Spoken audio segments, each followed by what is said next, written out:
Oke, sudah mulai terekam. Aku buka dulu layar PPT-nya ya.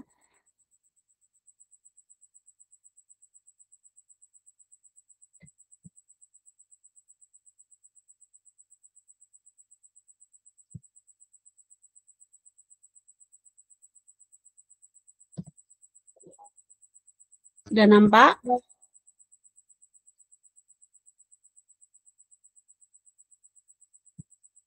Oke, sudah nampak ya? Insya ya. Baik, bismillahirrahmanirrahim. Assalamualaikum warahmatullahi wabarakatuh. Salam dan bahagia. Warahmatullahi wabarakatuh. Ya, alhamdulillahirrabbilalamin, wa bihi nasta'in wa ala umuri dunya waddin, wassalatu wassalamu ala asrofil anbiya wal mursalin, wa ala alihi wa sahbihi rasulillahi ajma'in, amma ba'du. Alhamdulillah, segala puji bagi Allah hari ini. Ini adalah salah satu bentuk kegiatan komunitas belajar kita, dan hari ini sudah mulai terwujud di kegiatan yang pertama, yaitu diseminasi tentang budaya positif. Ya, ini adalah modul guru penggerak, yaitu di modul 1.4. Jadi teman-teman, ini kita usahakan adalah bentuk sebagai apa ya, berbagi praktik baik ya, supaya teman-teman walaupun tidak ikut PGP tetap tidak ketinggalan informasi-informasi terbaru terkait dengan pendidikan guru penggerak.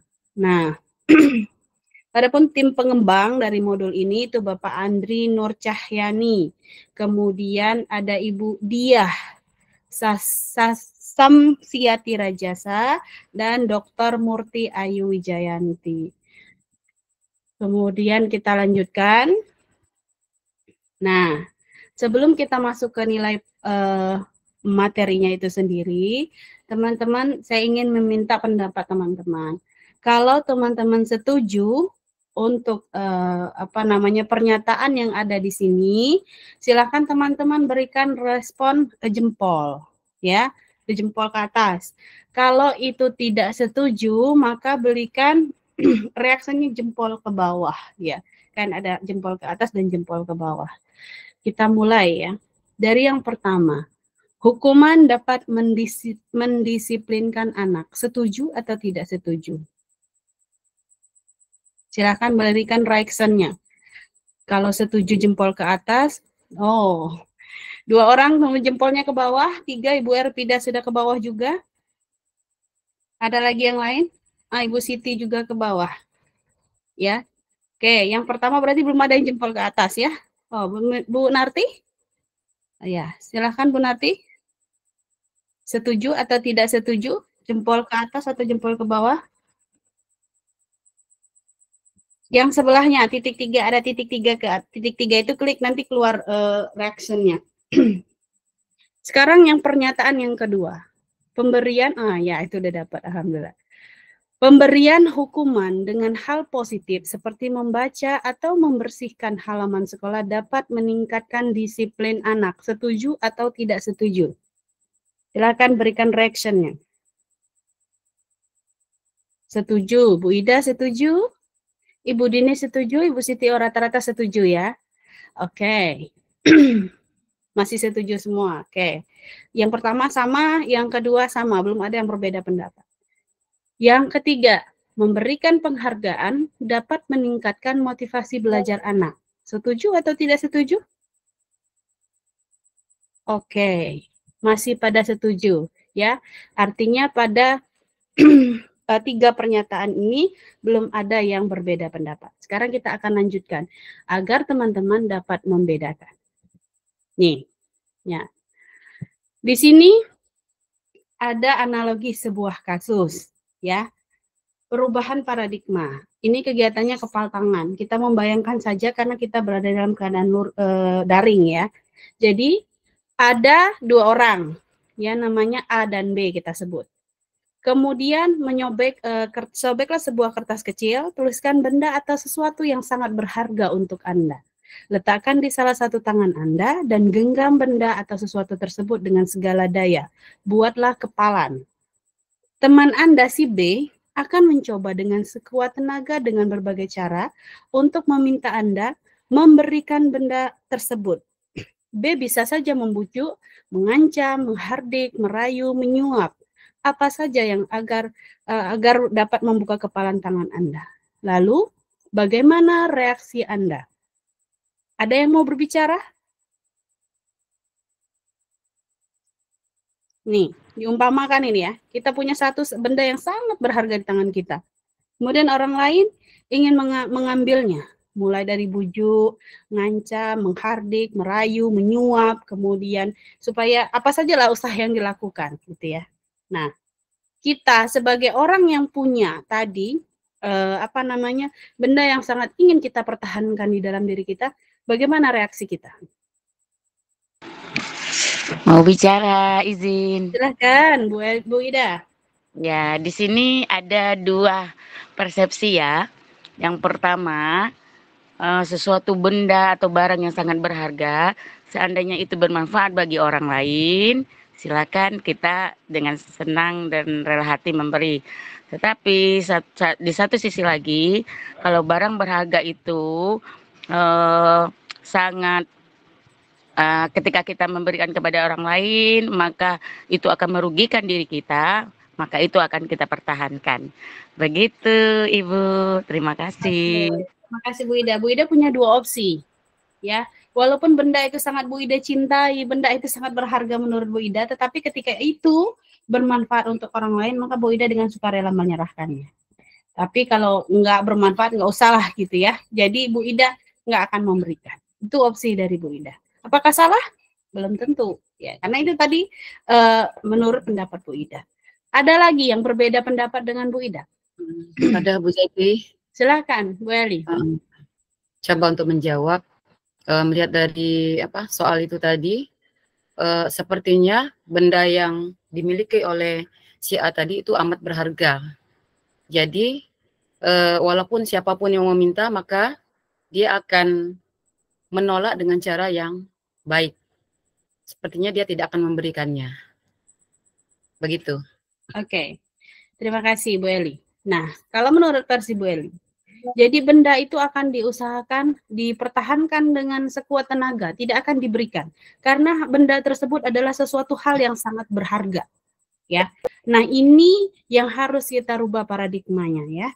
Jadi yang namanya seseorang ingin mempertahankan benda atau sesuatu hal yang sangat dia sukai, yang sangat dia cintai, ketika orang tersebut ingin mempertahankan, meskipun kita sebagai orang luar, gitu, mulai dari merayu, menyuap, apapun dilakukan, membujuk dan lain-lainnya, tetapi kalau orang tersebut tidak mau membukanya, tidak mau memberikannya, maka kita tidak boleh memaksa. Itu perubahan paradigma. Sekarang apa hubungannya dengan budaya positif? Itu yang akan kita bicarakan. Nah, jadi ke sini kembalinya, ya. Kalau tadi kita lihat seseorang ketika si A ingin mempertahankan bendanya, lalu kita sebagai ini anggaplah si A ini murid, si B ini kita tadi ingin memaksa itu adalah si guru. Maka ilusi itu bohongan ya. Artinya itu tuh sesuatu hal yang belum tentu kebenarannya bisa dilakukan. Ilusi jika guru dapat mengontrol murid. Ilusi jika kita tadi ingin, pokoknya kamu si A harus memberikan barang ini, itu ilusi. Anggapan persepsi kita saja bahwa kita bisa mengontrol. Kemudian ilusi bahwa kritik dan membuat orang merasa bersalah dapat menguatkan karakter, itu juga ilusi. Ya, kenapa? Karena kritik itu kalau dia belum tepat sasaran, itu belum tentu dapat menguatkan karakter.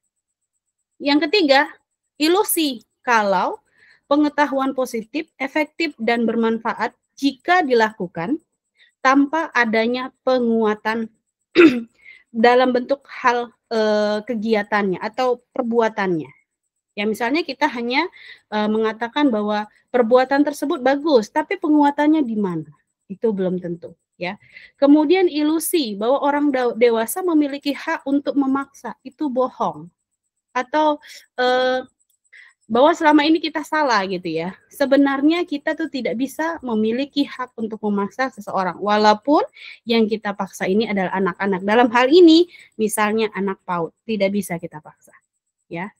Nah, lalu sebenarnya makna disiplin itu apa sih? Karena di sini tadi kan budaya tentang positif, ya. Kalau dari bahasa Latinnya itu berasal dari kata disciplina yang artinya belajar. Ya, makna asal dari kata ini berkonotasi dengan disiplin diri dari murid-murid Socrates dan Plato itu dulu, ya, awal mulanya. Kemudian disiplin diri membuat orang menggali potensinya menuju sebuah tujuan. Kemudian apa yang dia hargai ini masih positif. Disiplin menurut ketika yang diterapkan oleh Socrates dan Plato. Namun dalam budaya kita, makna kata disiplin telah berubah menjadi sesuatu yang dilakukan seseorang pada orang lain untuk mendapatkan kepatuhan.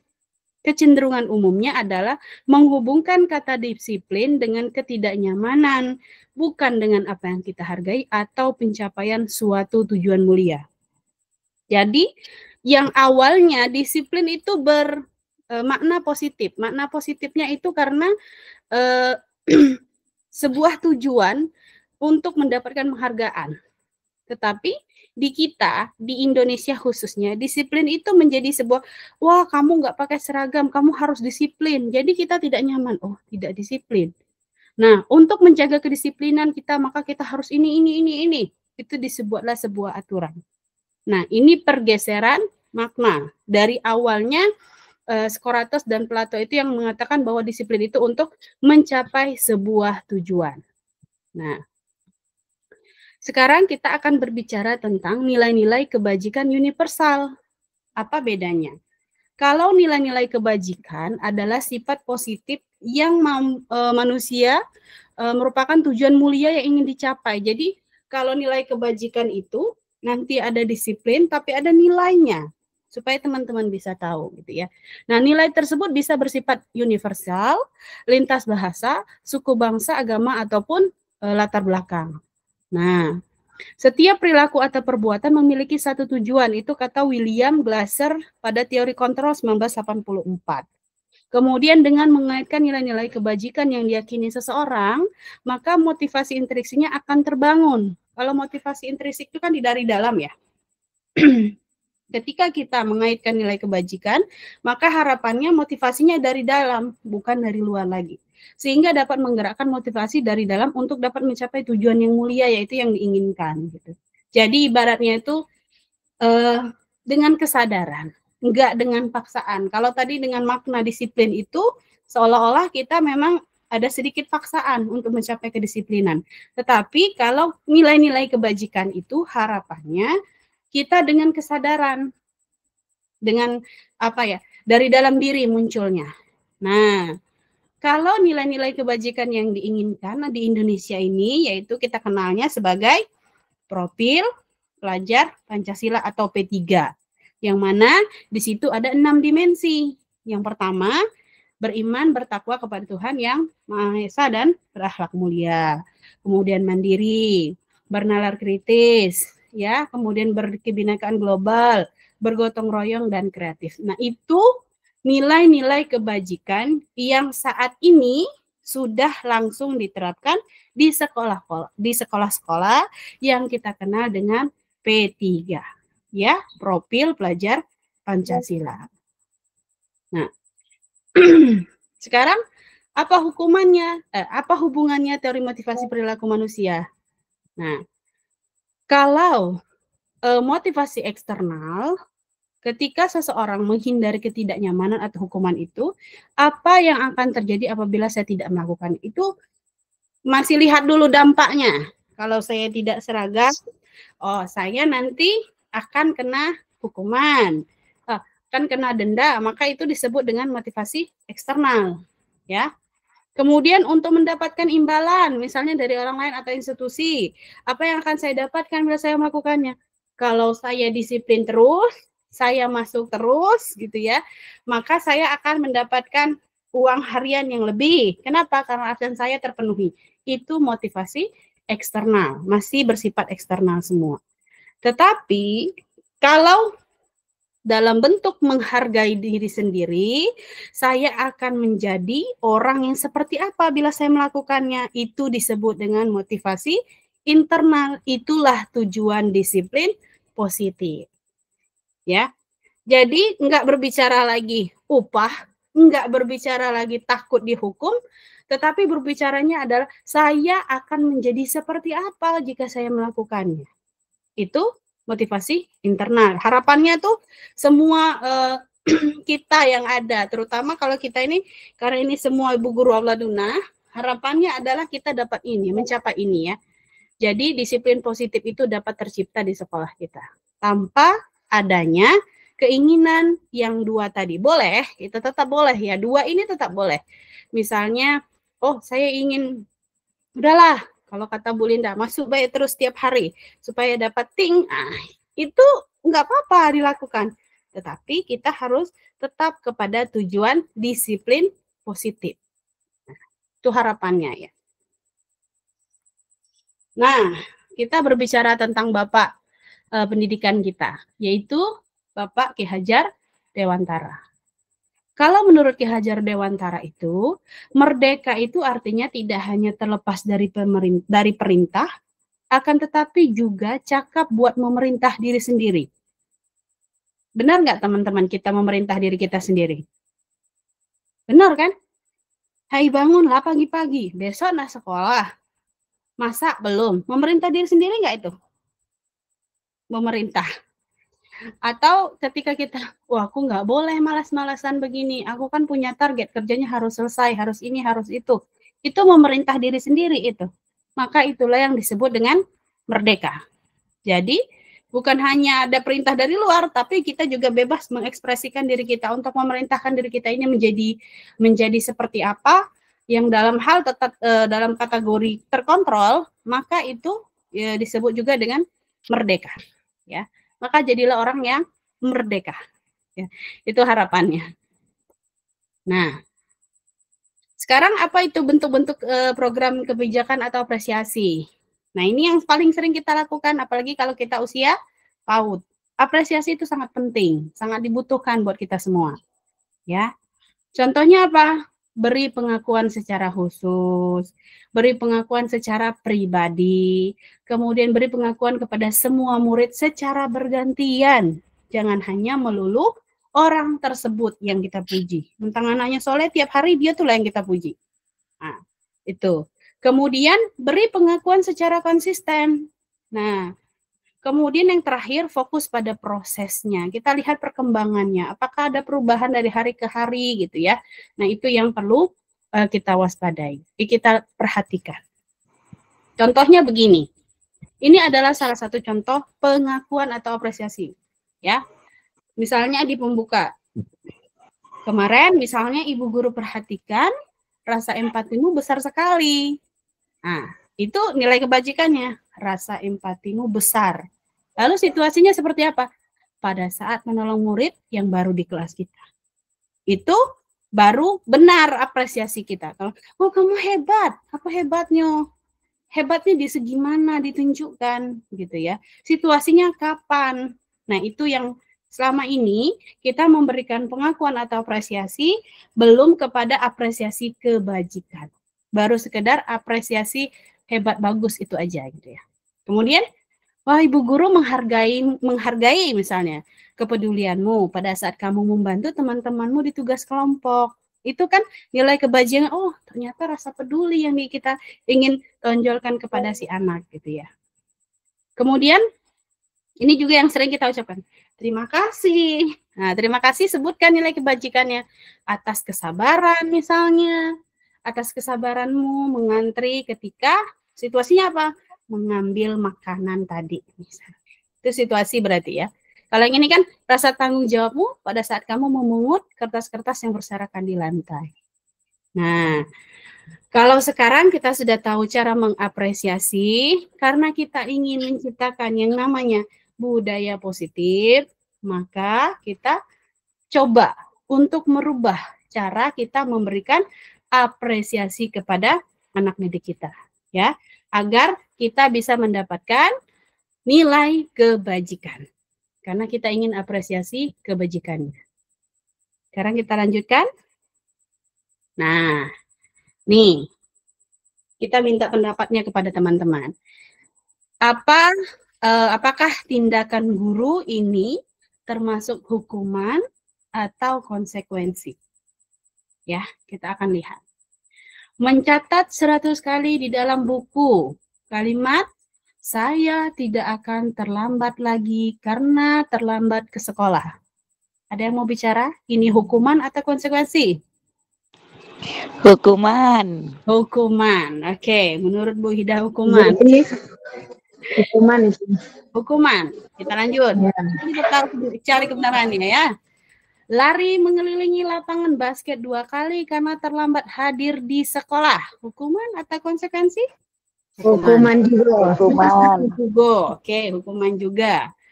Murid diminta untuk push up 15 kali karena tidak menggunakan masker ke sekolah. Hukuman. Hukuman juga, oke. Menggantikan kertas tugas teman yang telah dicoret-coret. Konsekuensi. Konsekuensi. Sila aku duduk, Mbak. Lu ngulang tanya, Mbak, ini sebulan jadi lama katanya jadi kan? Kemudian membersihkan tumpahan air di meja tulis karena tersenggol pada saat belajar. Konsekuensi. Konsekuensi. Juga. Murid disuruh untuk tidak mengenakan sepatu seharian di sekolah karena tidak mengenakan sepatu hitam. Hukuman. Hukuman. Hukuman. Lari mengelilingi lapangan basket 2 kali karena terlambat 10 menit untuk pelajaran PJOK. Hukuman. Hukuman. Hukuman. Hukuman apa konsekuensi? Ada? Ini agak beda. Bentar, jadi mengelilingi lapangan. Konsekuensi. Bu Dasmi konsekuensi. Yang lain? Oh, Konsekuensi. konsekuensi. Konsekuensi. Kita lihat ya, jawabannya benar atau salahnya. Reng. Oke. Yang pertama betul semua. Ya. Yang kedua juga betul semua. Yang ketiga tadi juga betul. Yang keempat tadi konsekuensi juga betul. Yang kelima konsekuensi juga betul. Kemudian ini tadi juga hukuman tadi ya.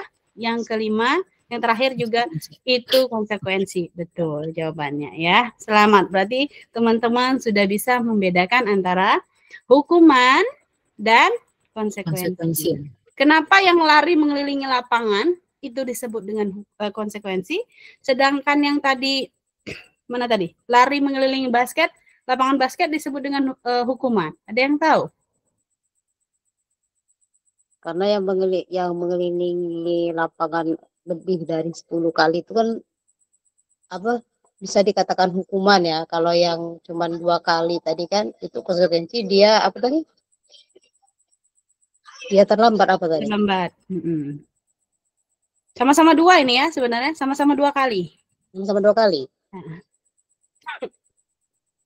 Mengelilingi lapangan sama-sama 2 kali. Ya. Cuman bedanya kalau yang ini kan terlambat ke sekolah. Kalau yang di bawah itu terlambat mengikuti pembelajaran PJOK. Jadi dia masih ada sinkronisasi. PJOK dengan lari itu ada hubungannya enggak? Ada kan? Nah, itulah makanya dia disebut dengan konsekuensi. Sedangkan yang pertama, yang di atas tadi, nomor 2 itu, dia lari mengelilingi lapangan basket sebanyak 2 kali, tetapi dia terlambat sekolah. Itu. Jadi bedanya di situ ya. Makanya dia tadi disebut dengan konsekuensi. Ada situasinya. Nah, ya situasinya yang berbeda. Sekarang ini untuk membedakan antara hukuman dan konsekuensi. Kalau hukuman itu seperti tadi, sesuatu yang menyakitkan yang harus terjadi. Tapi kalau konsekuensi itu sesuatu yang harus terjadi akibat perbuatan, gitu ya. Kemudian membuat anak sakit fisik maupun hati untuk jangka waktu yang lama. Tapi kalau konsekuensi itu membuat anak merasa tidak nyaman dalam jangka waktu yang pendek. Jadi kayak tadi kan numpain air, dia harus ngelap. Itu sebenarnya anaknya nggak nyaman, tapi sebentar, cuma segitulah gitu ya.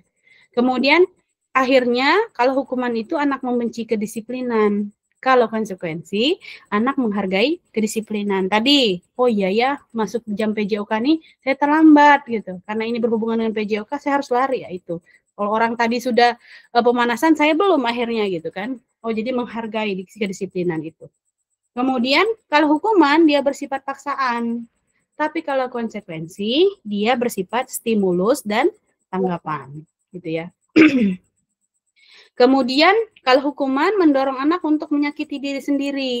Sedangkan kalau konsekuensi mendorong anak agar mudah menyesuaikan diri. Ya. Kemudian kalau hukuman konsep dirinya jadi buruk. Kenapa? Karena saya tidak nggak mengerjakan PR, saya harus nulis. Nah, itu kan jadi konsepnya menjadi buruk. Saya jadinya saya tidak mengerjakan PR-nya. Kemudian kalau konsekuensi mendorong anak agar mudah konsep dirinya yang baik. Kenapa? Karena saya melakukan ini, maka saya akan mendapatkan akibat ini gitu. Jadi, saya tidak boleh lagi begini. Itu yang membuat dia menjadi konsep dirinya menjadi baik gitu ya. Kemudian anak belajar untuk menyembunyikan kesalahan kalau hukuman. Kenapa? Takut. Tetapi kalau konsekuensi, anak belajar untuk mematuhi peraturan. Itu bedanya. Kemudian kalau hukuman, marah, rasa bersalah, dipermalukan, merasa tidak dihargai, itu tadi ya, seperti nggak boleh pakai sepatu seharian, itu kan malu anaknya keliling sekolah nggak pakai sepatu gitu ya. Nah, sedangkan kalau konsekuensi itu, dia kehilangan haknya, ya, kemudian dibuat tidak nyaman, diasingkan untuk sementara atau time out. Tapi tadi tidak lama waktunya, beda dengan hukuman. Kalau hukuman itu, kalau anaknya merasa tersakiti, dia akan memendam rasa dendam yang cukup dalam waktu yang lama gitu. Karena dia merasa dirinya tadi buruk gitu ya. Oke, ini perbedaan dari kedua ini. Ya. Berikutnya, lalu kalau anak itu melakukan kesalahan, apa yang harus kita lakukan? Ini yang jadi pertanyaannya. Emang nggak boleh marah? Belum tentu. Ini dia. Ya. Jadi restitusi. Kemarin waktu ngisi PMM ini muncul. Siapa yang dapat ini ya? Saya akan melakukan apa? Muncul salah satunya saya akan mencoba melakukan restitusi. Nah, restitusi itu apa? Inilah dia ya. Jadi restitusi itu adalah proses untuk menciptakan kondisi bagi murid untuk memperbaiki kesalahan. Jadi kita berusaha untuk memperbaiki kesalahan. Oh ya, sebentar. Teman-teman, sambil mendengarkan, sambil isi link presensinya ya. Jangan lupa perhatikan benar nama dan gelar supaya tidak salah di piagamnya nanti. Karena nanti langsung data itulah yang dipakai gitu ya. Kemudian dengan adanya restitusi ini sehingga mereka bisa kembali pada kelompok mereka dengan karakter yang lebih kuat. Jadi kalau sudah diasingkan, ibaratnya itu diajak untuk ngobrol dulu dengan restitusi, ketika dia kembali ke kelasnya nggak malu gitu ya. Karena restitusi itu merupakan proses kolaboratif yang mengajarkan murid untuk mencari solusi atas masalah mereka dan membantu murid berpikir tentang orang seperti apa yang mereka ingin menjadi tujuan mulianya dan bagaimana harus memperlakukan orang lain gitu. Kalau hukuman itu ketika misalnya anaknya dipanggil seperti tadi ya, kemudian nggak pakai sepatu seharian, nah ketika dia kembali kepada kelompoknya, dia karakternya lemah. Kamu kan tukang melanggar gitu. Ya, silakan Bu Linda, lanjut. Oke, berikutnya. Nah, ini tadi. Kita sudah bisa membedakan antara konsekuensi dan hukuman. Sekarang ditambah dengan restitusi. Kalau tadi hukuman menyakitkan, konsekuensi itu sesuatu yang harus terjadi, tapi kalau restitusi itu merupakan pilihan. Jadi kalau konsekuensi kan sesuatu yang harus terjadi. Kalau kita numpahin air, tadi saya harus ngelap karena numpahin air. Tapi kalau restitusi masih ada pilihan. Nah, seperti kita kalau ke anak-anak gitu ya. Airnya tumpah. Sekarang apa yang kamu ingin lakukan? Aku mau ngambil lap, Bu Guru. Boleh. Terus ada lagi yang ingin kamu lakukan? Aku mau misalnya meminta maaf kemana? Itu boleh. Kalau konsekuensi kan kita cuma satu, misalnya udah di lab gitu ya. Tapi kalau restitusi masih banyak kemungkinan lain pilihan yang akan dicari oleh si anak gitu ya. Nah, kalau tadi dua ini tidak nyaman, sama-sama tidak nyaman, tapi kalau hukuman waktu pendek, waktu panjang, kalau konsekuensi waktu pendek, kalau restitusi menguatkan untuk murid ya dalam jangka yang waktu yang panjang karena ada proses dialog di situ. Ya. Kemudian di hukuman korban mendapatkan keadilan. Kalau di konsekuensi korban bisa diabaikan. Kalau restitusi korban mendapatkan ganti. Bukan hanya selesai masalah tapi ada tindak lanjut seperti itu. Ya. Di link saja Bu Dasmi ngisinya. Langsung di link Google Form ya. Iya, langsung tercatat. Ya. Kemudian kalau perilaku pasif agresif meningkat, kalau di konsekuensi penguatan hanya bertahan dalam jangka waktu yang pendek. Tetapi kalau restitusi masalahnya terpecahkan. Kemudian di hukuman sistem tidak akan berjalan bila murid tidak takut. Tapi kalau konsekuensi memerlukan monitoring dan supervisi terus-menerus dari guru. Sedangkan restitusi murid belajar bertanggung jawab untuk perilakunya. Itu ya. Kemudian hukuman. Peraturannya adalah kamu harus. Seolah-olah nggak bisa nolak nih gitu ya. Tapi kalau konsekuensi, apa peraturannya? Mampukah kamu melakukannya? Kemudian ucapkan terima kasih. Tetapi kalau di restitusi, apa yang kamu yakini? Apa yang kamu bisa lakukan untuk memperbaiki masalah ini? Nah, itu tadi, sehingga dia mendapatkan berbagai macam pilihan, gitu ya. Kemudian untuk murid, membenci peraturan. Nah, kalau di konsekuensi, menghormati. Ya, Bu Eli, ada apa? Ada yang tidak bisa diisi? Di mana linknya ini? Di kolom chat. Di kolom chat ya. Oke, kita lanjutkan. Kalau di restitusi, murid atau anak menghormati dirinya dan orang lain. Oke, ini perbedaannya dibuat identitas gagal kalau kita berbicara tentang hukuman, tetapi identitas sukses itu di dua ini, konsekuensi dan restitusi. Ya. Kalau diibaratkan levelnya, nah, yang level tertinggi itu ada di segitiga restitusi ini. Itu ya. Oke, kita lanjutkan. 9 ciri restitusi. Nah, jadi yang namanya restitusi itu bukan untuk menebus kesalahan, tetapi untuk belajar dari kesalahan. Ya, bukan menebus kesalahan, tapi belajar dari kesalahan. Yang kedua, untuk memperbaiki hubungan. Silakan Bu Dasmi, ada yang mau ditanyakan? Maaf, alamat sekolahnya itu apa Jalan Sumeru aja ya, nggak usah lengkap. Apa harus lengkap? Tidak juga. Terima kasih. Oke.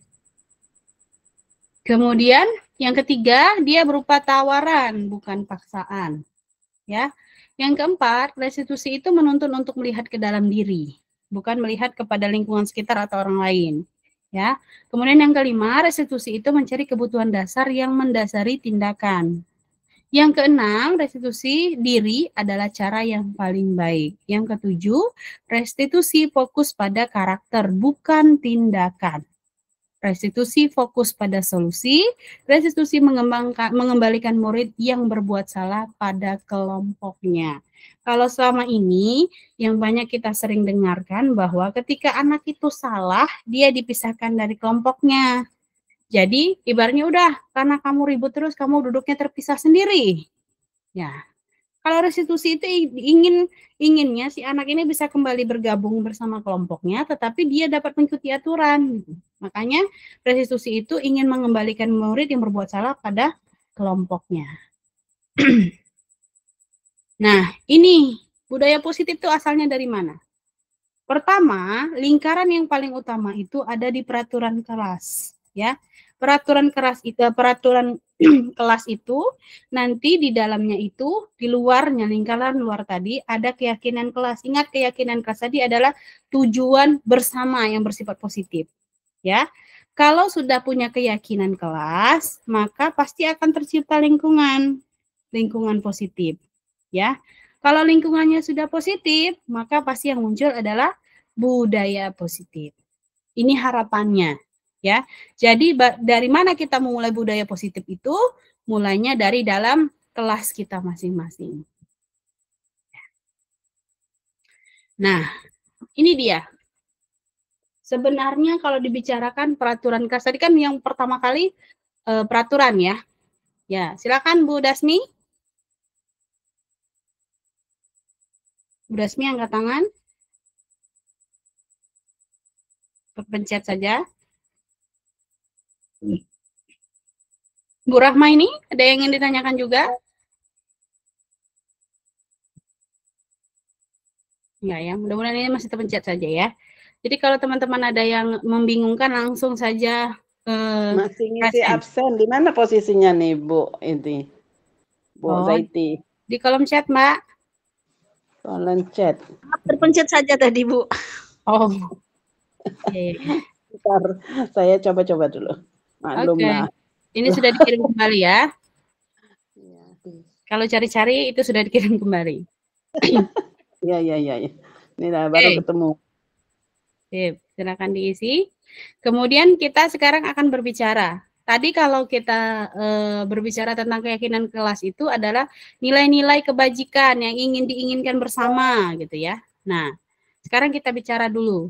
Selalu kembalikan buku kepada tempatnya. Kira-kira keyakinannya apa? Nilai yang ingin dicapai dari peraturan ini? Itu kedisiplinan dan keteraturan. Kedisiplinan dan keteraturan. Oke. Dilarang tanggung jawab. Tanggung jawab, boleh. Nah, itu bentuk ininya ya, keyakinan kelasnya. Berarti kita harus rapi, tanggung jawab misalnya. Dilarang mengganggu orang lain. Demi apa itu? Ya, kenyamanan bersama. Kenyamanan bersama. Oke. Apa Bu Rahma? Ya, bahwasanya orang lain itu ya punya ini ya, punya rasa ya kan. Jadi berjanggu bisa jadi kan, berjanggu kan bisa jadi frontal gitu kan. Ya. Oh, iya. Berarti menghormati privasi orang lain lah ya. Iya, karena dia punya. Oke. Sekarang yang ketiga, hadir di sekolah 15 menit sebelum pembelajaran dimulai. Apa kira-kira keyakinan kelasnya? Untuk lebih menguasai kelas kalau dia hadir duluan dari murid. Oh, ini ke murid ini? Oh, murid yang dulu. Keyakinan kelas. Ya, jadi dia lebih enjoy karena dia lebih cepat duluan datang. Kalau buru-buru kan stres dia. Enjoy ya, jadi maksudnya ada waktu cooling down dulu ya. Iya. Menenangkan diri dari yang tadi lari-lari tergesa-gesa gitu ya. Betul. Kemudian dilarang melakukan kekerasan. Keyakinannya apa?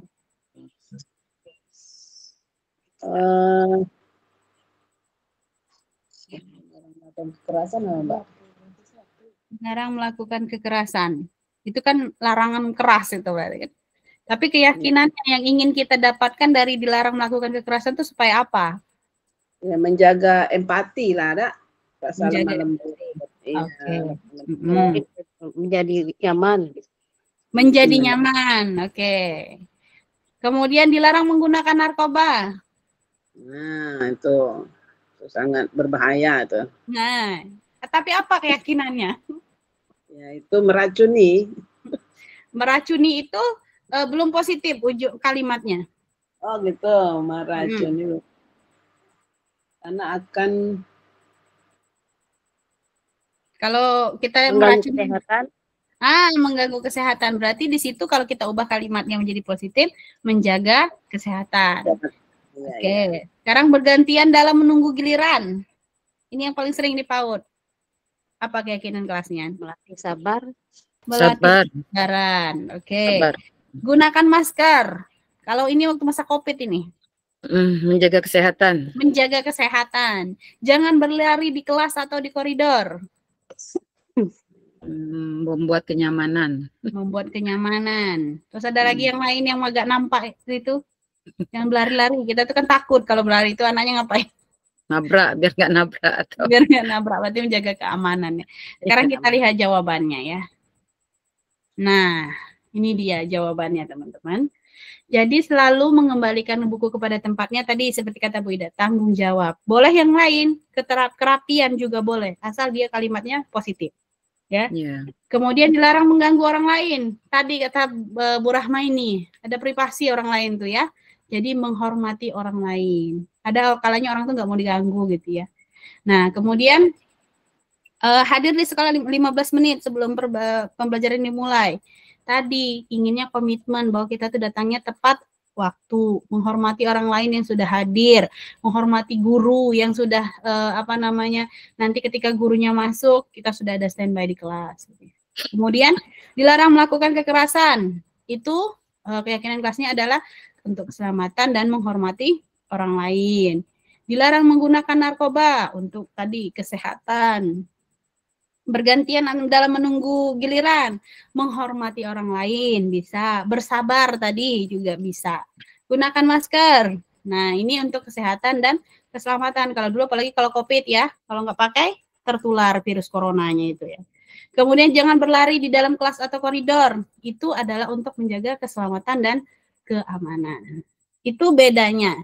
Sudah bisa teman-teman membedakan antara peraturan dan keyakinan? Ya. Ya, jadi kalau yang namanya keyakinan itu ada hal positif yang akan dicapai secara bersama-sama. Ya, kalau kita bicara selalu kembalikan buku pada tempatnya, itu kan baru aturannya. Misalnya aturan bermain kita sering kan, tapi keyakinannya apa? Supaya apa harapannya dengan anak selalu mengembalikan buku pada tempatnya itu? Oh, kita ingin anak itu tanggung jawab. Nah, itulah yang disebut dengan keyakinan kelas, ya. Keyakinan kelas ini tadi muaranya adalah kepada nilai-nilai kebajikan yang tadi kita sebutkan di depan. Nah, guru, 5 posisi kontrol guru. Mungkin teman-teman ada yang sudah tahu atau belum. Kalau Bu Retno ini makanannya sehari-hari waktu diikut PGP angkatan berapa? 8 ya Bu Retno ya. Nah, ini makanan Bu Retno ini. Jadi, ya, guru itu ada 5 posisinya. Yang pertama, guru sebagai penghukum. Kemudian guru sebagai pembuat rasa bersalah. Guru sebagai teman. Dan guru sebagai pemantau. Dan terakhir, guru sebagai manajer. Posisi mana yang paling bagus sebagai seorang guru? Kalau sebagai penghukum dan pembuat rasa bersalah, itu kontrolnya dari luar. Sehingga identitas dirinya gagal. Ya. Kemudian kalau dia sebagai teman dan pemantau, ya, dia di situ mengharapkan imbalan atau ketergantungan terhadap orang lain, ya. Sukses, identitasnya berhasil karena kontrolnya dari luar. Tapi kalau kontrolnya sekali nggak ada, gurunya nggak masuk atau siapa tim pemantaunya nggak masuk, nah itu yang kemungkinan ada kembali lagi. Nah, yang paling bagus itu adalah posisi guru sebagai seorang manajer sehingga anak bisa menghargai diri sendiri. Tadi, oh kalau saya jadi seperti ini nanti saya akan seperti apa? Kalau saya melakukan ini saya akan menjadi guru yang seperti apa? Itu sebagai manajer. Identitas berhasil, sukses, kontrol dirinya juga dari dalam diri. Nggak ada kepala sekolah dia berbuat baik, nggak ada guru dia tetap berbuat baik. Karena ada posisinya, oh ya, silakan Bu Retno, karena posisi guru itu sebagai manajer. Nah, contohnya begini, kalau guru sebagai penghukum, ya, ada anak yang berbuat salah, guru langsung menghardik, menunjuk, menyakiti, menyindir, gitu ya. Hei, kamu dasar si pembuat onar, gitu ya. Itu sebagai penghukum. Tapi kalau dia sebagai pembuat rasa bersalah, nih, berceramah panjang lebar, bu kecewanya, bu sedihnya melihat kamu suka mukulin teman ini, seharusnya kamu ini. Nah, itu pembuat rasa bersalah, gitu ya. Kalau sebagai teman, itu membuat alas-alasan untuk muridnya. Cobalah kalau kamu melakukan ini, nanti kamu begini-begini. Nah, itu alasan-alasan, coba begini itu gitu ya. Betul, kita berhasil, tapi tadi ada kalanya anak itu akan kembali karena tadi dia tergantung kepada kontrol dari luar. Sama dengan pemantau ya, menghitung dan mengukur. Nah, kamu sudah berapa kali melakukan kesalahan hari ini? Oh, sebaiknya jangan lagi dilakukan. Ini udah 5 kali loh mukul temannya. Nah, itu kalau gurunya nggak ada, karena kontrolnya dari luar. Tetapi kalau sebagai manajer, dia mengajukan pertanyaan-pertanyaan yang membangun anak itu untuk membuat kesadaran si anak. Gitu ya. Kamu tadi kenapa mukul temannya? Itulah teman tuh ganggu. Oh, harusnya temannya seperti apa? Itu sebagai manajer. Posisi yang paling baik itu adalah sebagai manajer. Ya. Tetapi pertanyaannya, apakah kita harus melakukan sebagai manajer terus? Tidak harus, ya. Ada kalanya kita sebagai teman, ada kalanya kita sebagai pemantau, ada kalanya sebagai manajer. Diusahakan benar, jangan sampai kita sebagai penghukum. Kalau membuat rasa bersalah, kadang satu kali ada kita pernah melakukannya untuk anak-anak yang kasusnya tuh sudah berulang terus-menerus, gitu ya. Tapi kalau sebagai penghukum, memang pada saat ini makanya guru di kurikulum Merdeka ini harus berhati-hati, karena memang kalau kita ada menghukum dan lain-lain, nah itu bisa masuk kepada ranah yang sudah bersifat hukum. Kalau masuk ranah hukum, berarti butuh pengacara dan lain-lain, gitu ya. Maka kita walaupun sebagai seorang guru PAUD tetap harus paham 5 posisi kontrol kita supaya tidak salah, gitu ya. Nah, contohnya ini pernyataan-pernyataannya tadi ya. Kalau pembuat rasa bersalah itu misalnya saya kecewa sekali dengan kamu. Nah, kalau penghukum kamu tidak pernah benar melakukannya, selalu aja salah. Itu kan menyakitkan gitu ya. Memang saya nggak pernah benar, Bu, gitu ya. Kemudian kalau sebagai teman, ayolah lakukan ini demi ibu. Kesian mamanya udah masak nggak dimakan gitu ya. Itu ungkapan sebagai teman. Kemudian pemantau, apakah kamu mau mendapatkan stiker bintang ini gitu ya. Nah, ini yang sering dipaut kan, sering kita ini. Mau nggak dapat bintang? Oh, gitu. Nah, itu posisi kita sebagai pemantau. Terus kalau anak ada yang salah dan lainnya, bagaimana kamu bisa menyelesaikan masalah ini? Posisinya sebagai manajer. Nah, kalau sebagai penghukum tadi, kamu selalu yang paling terakhir gitu makannya. Kamu selalu ada buat masalah apa lagi sih nak hari ini? Nah, itu sebagai penghukum gitu ya. Kita harus berhati-hati dengan bahasa-bahasa yang kita gunakan gitu ya. Nah, tadi teman-teman tadi sudah tersinggung sedikit tentang segitiga restitusi. Ya, kalau teman-teman tadi restitusi itu apa? Nah, tadi dia ingin mengembalikan identitasnya. Ya, mengembalikan kepada kelompoknya setelah dia melakukan berbuat salah sehingga dia tidak terasingkan. Ini muncul di PMM. Tapi kata teman-teman kayak gimana? Restitusi itu apa? Tapi muncul di PMM. Iya, karena memang segitiga restitusi ini sekarang digalak-galakkan untuk mengatasi berbagai macam kendala yang ada di sekolah. Nah, ini kenapa dia disebut dengan segitiga restitusi? Karena di situ memang ada proses, ya. Pertama dia menstabilkan identitas, kemudian ada validasi kebutuhan dan menanyakan keyakinan. Nah, ini segitiga bentuknya. Sekarang kita lihat praktek di lapangan seperti apa, ya. Nih, yang pertama, ada anak punya kasus, ya. Jadi dia yang pertama adalah menstabilkan identitas dulu. Guru berkata, berbuat salah itu hal yang manusiawi. Tidak ada manusia yang sempurna. Bapak dan Ibu juga pernah berbuat salah. Kita pasti bisa menyelesaikan permasalahan ini. Bapak atau Ibu tidak tertarik untuk mencari siapa yang benar ataupun siapa yang salah, gitu ya. Bapak Ibu lebih tertarik untuk menyelesaikan masalah. Kalau kamu menyalahkan dirimu sendiri terus-menerus, maka kamu bisa bersikap baik. Jadi maksudnya ketika anak itu melakukan kesalahan, ya manusiawi. Oh, terus misalnya ada anak yang datang terlambat atau ada anak yang suka mukul kalau di PAUD ya. Wah, ibu dulu juga pernah memukul. Itu Kenapa? Karena untuk menstabilkan identitas. Oh, bahwa ternyata semua manusia itu pernah melakukan kesalahan. Jadi sah-sah saja gitu. Jadi dia tidak langsung down dulu. Nah, itu harapannya ya. Yang pertama. Setelah identitasnya distabilkan, maka yang berikutnya adalah validasi kebutuhannya. Ya.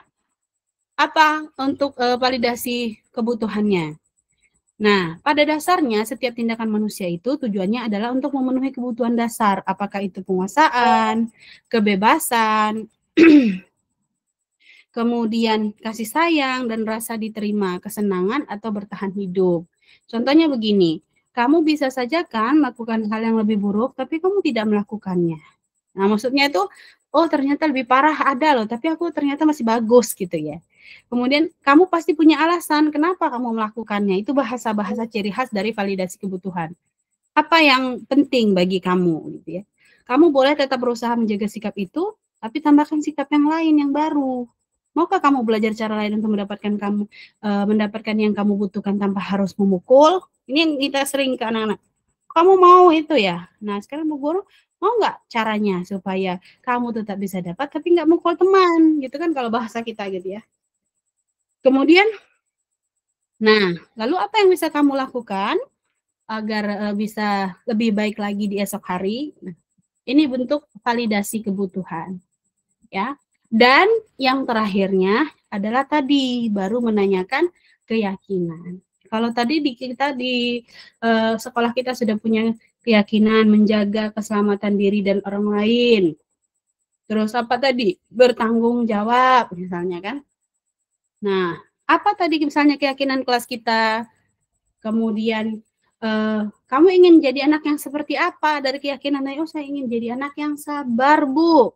Keyakinan kita tadi adalah sabar. Atau kamu ingin jadi anak yang seperti apa, Bu? Saya ingin jadi anak yang menjaga keselamatan orang lain misalnya. Itu tadi sudah kita sebutkan, oh keyakinan-keyakinan itu. Maka sebenarnya dasarnya teman-teman yang kita buat itu adalah modalnya dari peraturan, kemudian buat keyakinan kelas, baru nanti kita bisa melakukan ini.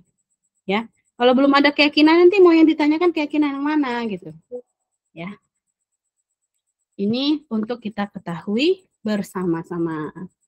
Nah, kita sekarang berada di ujung pertemuan. Sekarang ada yang ingin berbicara, teman-teman? Apa hal baru yang teman-teman dapatkan malam ini? Ada yang mau bicara? Silakan raise hand.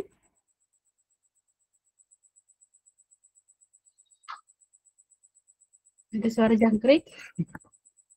Krik-krik? Boleh, Bu Zaiti. Silakan, Bu Eli. Alhamdulillah.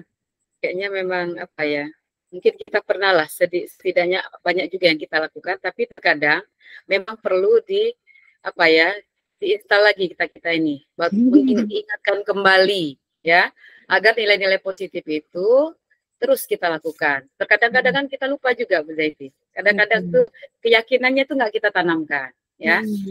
Kadang pujian aja yang banyak, tapi keyakinannya tidak dilekatkan. Terkadang kita melekatkan juga, tapi itu tadi saya bilang kadang-kadang kita itu sering lupa juga. Jadi kalau seperti ini itu lebih mematangkan kita kembali agar memang menanamkan karakter itu memang prosesnya panjang sebenarnya. Ya. Terima kasih Bu Zaiti. Iya, dapat ilmu baru lagi. Iya. Jadi itu ya Bu Eli ya. Terima kasih ya sudah mengingatkan kita. Memang yang namanya ada pepatah itu anjar kaji karena diulang ya. Jadi memang budaya itu memang harus tadi kalau memang itu ingin dijadikan sebagai budaya positif, maka kita harus terus-menerus melakukannya dan konsisten. Ya. Oke, itu dari Bu Eli. Yang kedua, perasaan apa yang muncul selama mengikuti sesi ini? Udah ingin berbicara?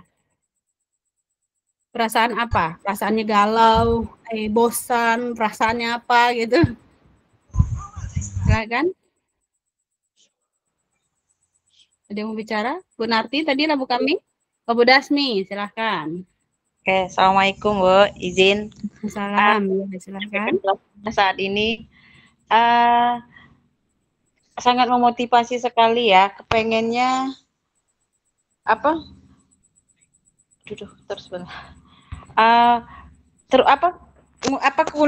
terulang lagi kita kegiatan seperti ini. Karena ternyata sebenarnya ilmu ini udah tahu. Maaf ya, HP saya ini astagfirullah. Ilmu seperti ini memang sudah benar kata Beli tadi, harus direview kembali. Nah, kan faktor kali juga. Nah, pas udah ngikuti acara kegiatan ini, Masya Allah. Oh iya ya, seperti itu. Jadi, oh ya Allah. Tadi saya yang seperti keyakinan tadi. Kemudian tadi kita ini sebagai siapakah kita, apa manajer, apa hukum tadi, Masya Allah tadi merinding juga. Oh iya ya, sebaiknya kita memang sebagai harus sebagai seorang guru TK itu sebagai manajer gitu. Mungkin ya tadi minta diulang ada lagi materi yang memotivasi kita untuk menjadi guru yang profesional. Kemudian tadi untuk mengulang lagi, mereview kembali, kan udah pada pintar-pintar itu guru-guru tuh. Kalau kami kan nenek-nenek ini kan kepengennya sekarang udah banyak lupa, terus mau diulang kembali yang pernah kita dapat dan minta ilmu baru juga. Oke. Iya, terima kasih Bu Dasmi ya. Jadi itu ya kata Bu Dasmi, sebenarnya ini sudah sering gitu ya, sudah kita lakukan sehari-hari, tapi kadang kita lupa. Seperti peran guru tadi, 5 posisi kontrol guru itu kan sudah kita lakukan sehari-hari. Oh, ini namanya manajer pas nanyain anak gini gitu. Oh, ini namanya sebagai pemantau kalau gini gitu ya. Jadi itu sebenarnya tadi karena ada perubahan program-program di transformasi pendidikan ini, kita memang diharapkan untuk terus menjadi pembelajar gitu, sehingga apapun yang ada dalam transformasi pendidikan ini kita tidak pernah ketinggalan informasi gitu ya. Kemudian yang ketiga, posisi Among sebagai seorang guru. Seperti apakah saya melakukan setelah dapat materi ini? Saya mau jadi guru yang seperti apa? Ada yang mau bicara? Silahkan, bergantian boleh. Setelah dapat ini, saya mau jadi guru seperti apa ya? Bu Nati, silakan. Okay. Ya, setelah mendapat materi ini, saya berharap menjadi guru yang bisa lebih meyakinkan murid, bisa menanamkan keyakinan itu sedalam-dalamnya. Amin. Amin, amin ya rabbal alamin. Ya, jadi Bu Nati fokusnya untuk menanamkan keyakinan tadi ya, karena ingin menciptakan budaya positif. Yang pertama kita lakukan adalah menanamkan keyakinan. Apa sih keyakinan di kelas kita? Mau jadi anak yang tanggung jawab, jadi anak yang soleh. Tapi itu tadi keyakinan itu harus kita buat bersama, lalu ditanamkan secara terus-menerus sehingga itu menjadi sebuah budaya yang bisa merubah sesuatu lingkaran yang ada di sekolah itu, jadilah dia positif semua, maka dia jadi budaya positif gitu ya. Oke. Itu teman-temannya, ini pertanyaan yang ke-3 dan 4 ini tadi sudah terjawab. Ada lagi yang mau bicara? Atau yang lainnya ini yang boleh menjawab bebas?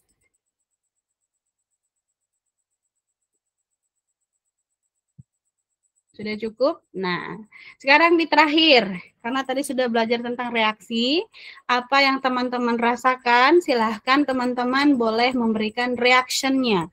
Mau tepuk tangan, jempol, setrompet, sedih, senang, jempol ke atas, jempol ke bawah, silahkan diberikan terhadap diseminasi kita malam ini. Silahkan memberi. Oh, Bu Dini penuh cinta. Bu Narti penuh cinta. Bu Ida juga penuh cinta. Banyak yang berbunga-bunga ya. Oke. Alhamdulillah. Berarti memang di mana itu tadi? Apa itu? Absen apa tadi tuh? Oh iya, di link ya. Oke, di link. Mana linknya? Kolom chat. Kolom chat itu di mana sih?